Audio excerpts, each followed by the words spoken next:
परीक्षित इसके बाद में एक मनवंतर में भगवान ने समुद्र मंथन करा करके देवताओं को अमृत प्रदान कराया है, जिसमें भगवान ने कच्छप का स्वरूप धारण किया। दुर्वासा ऋषि के श्राप से देवता सारे श्रीहीन हो गए और लक्ष्मी मैया चली गई देवताओं को छोड़ करके। तो एक दिन सारे देवता जाकर के दैत्यों के पास गए और जाकर के उनसे कहते हैं कि भैया हमारे मन में एक विचार आया है।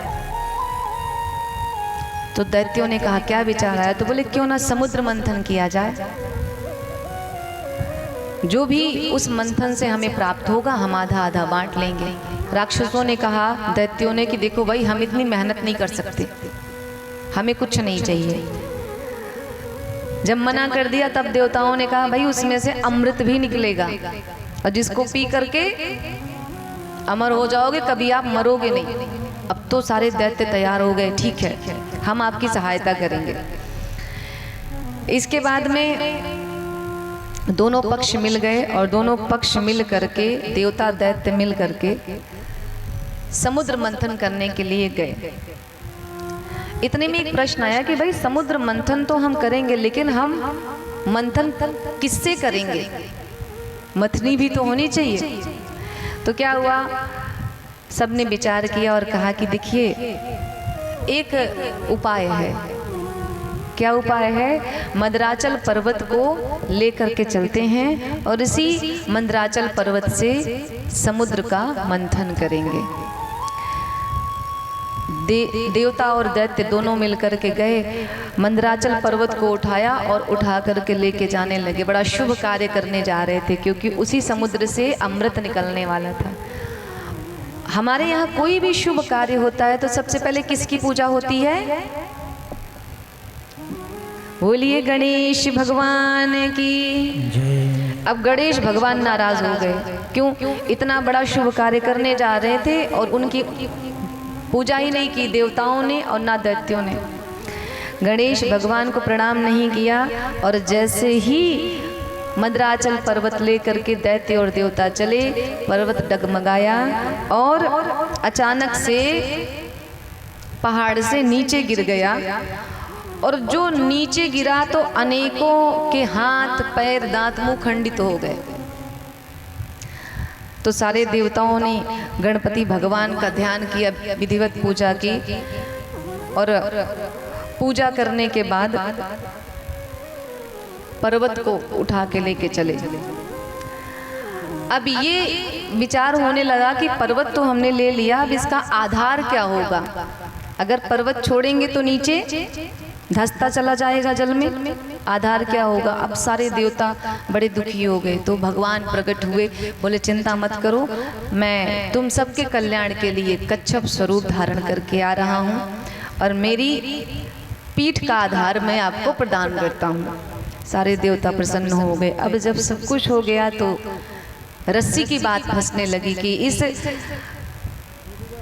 इतने बड़े समुद्र का मंथन होगा कैसे? रस्सी भी तो चाहिए। उसके बाद में क्या होता है कि भगवान की कृपा से वासुकी नाग जो है वो तैयार होते हैं कि भाई मैं रस्सी का काम करने को तैयार हूँ, लेकिन मेरी एक शर्त है। क्या शर्त है? वो शर्त ये है कि जब अमृत निकलेगा तो सबसे पहले अमृत मुझे प्राप्त होगा ग्रहण करने के लिए। बोले ठीक है। अब सारे देवी देवता और दैत्य सब लोग मिल करके इस कार्य में लग गए।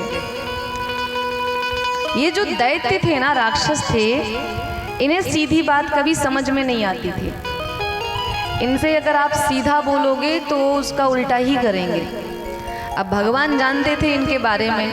भगवान ने विचार किया कि भाई जो वासुकी सर्प के मुख की तरफ रहेगा उसकी तो हालत खराब हो जाएगी पूरे समुद्र मंथन में।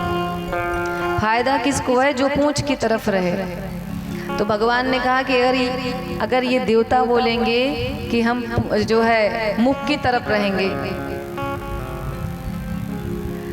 तब तो ये चले जाएंगे पूंछ की तरफ।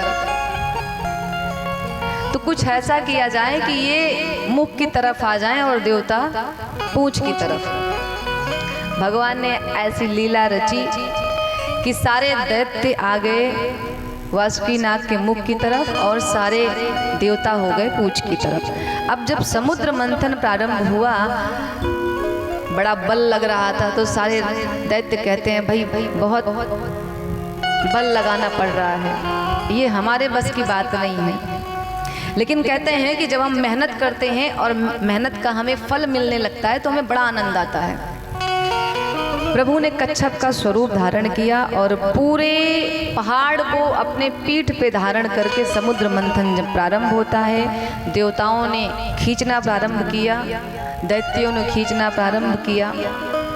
तो जब घर्षण होता था तो उससे जो कष्ट होता था वासुकीनाग को, उस कष्ट के कारण वासुकीनाग जब फुफकार मारते थे तो दैत्यों को बड़ा कष्ट होने लगा उनकी फुफकार से।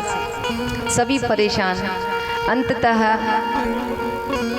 संघर्ष करते करते करते करते सबसे पहले क्या प्राप्त हुआ? मंथन हो रहा था, अचानक से विष निकला समुद्र से, और वो भी ऐसा वैसा विष नहीं, अगर उसकी एक भी बूंद इस पृथ्वी पे पड़ जाती तो पूरा संसार ही समाप्त हो जाता, जिसको कहते हैं हलाहल विष।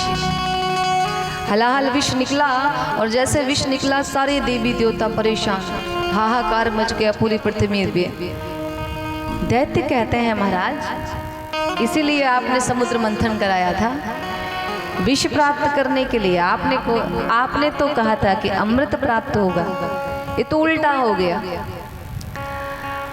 अब जब विष प्राप्त हुआ तो अब बात ये फंसी कि इस विष का हम क्या करें, इसे कैसे नष्ट करें। यदि ये पृथ्वी पे रह गया तब तो पूरी पृथ्वी का नाश कर देगा ये। सभी परेशान, दैत्य देवता सब परेशान। तो भगवान विचार करते हैं और विचार करके भगवान शिव का स्मरण करते हैं। बोलिए पशुपतिनाथ भगवान की। देव देव महादेव भूतात्मन भूत भावन। जब कोई कष्ट का समय आता है तो मेरे भोले बाबा इतने भोले हैं कि वो पहुंच जाते हैं भक्तों की रक्षा के लिए। सारे देवता हाथ जोड़ करके प्रभु से प्रार्थना करते हैं कि हे महादेव, इस भयंकर विष से हमें आप ही मुक्ति दिला सकते हैं, कुछ तो करिए प्रभु। अब भगवान शिव मैया पार्वती की तरफ देख रहे हैं कि गृह मंत्रालय से आदेश मिले तब तो मैं जाऊं। कोई भी कार्य करने से पहले पत्नी से एक बार पूछना आवश्यक होता है, पति को। होता है कि नहीं? आप लोग पूछते हैं? नहीं तो फिर झगड़ा शुरू हो जाता है घर में, है कि नहीं? मैं सही कह रही हूं? अरे हाथ उठाओ। मतलब आप सब चाहती हैं कि आपसे एक बार पूछा जरूर जाए। भगवान शिव भी भाई डरते हैं, पत्नी तो पत्नी। तो भगवान शिव कहते हैं देवी अब आप बताओ क्या करूं मैं। अब कोई पत्नी कभी ये तो कहेगी नहीं कि भाई जाके आप जहर पी लो। तो मैया भी धर्म संकट में फंसी, कैसे अपने पति को कह दें कि जा करके हलाहल विष का आप पान कर लीजिए। तो मैया कहती हैं प्रभु, जिसमें पूरे संसार का हित हो, जिसमें हमारे सारे बच्चों का हित हो, हम सब का हित हो, वही आप करिए। भगवान शिव चले। अब भगवान शिव विचार कर रहे हैं कि हृदय में तो राम जी और सीता जी विराजित हैं, और भगवान राम तो पुष्पों से भी कोमल हैं। अगर मैं विष का पान करूंगा, विष मेरे हृदय में जाएगा तो मेरे प्रभु को बड़ा कष्ट होगा। विचार कर रहे हैं, लेकिन अब विष का पान तो उन्हें करना ही है। हलाहल विष आता है और मेरे बाबा उसका पान करते हैं। अब जब गले तक विष आया तो उनको याद आया कि हृदय में तो भगवान राम और मैया सीता हैं, अब मैं क्या करूं। अब वो ना विष निगल पा रहे हैं ना उगल पा रहे हैं। भगवान शिव का रंग कैसा है? कैसा है? कर्पूर गौरम करुणावतारम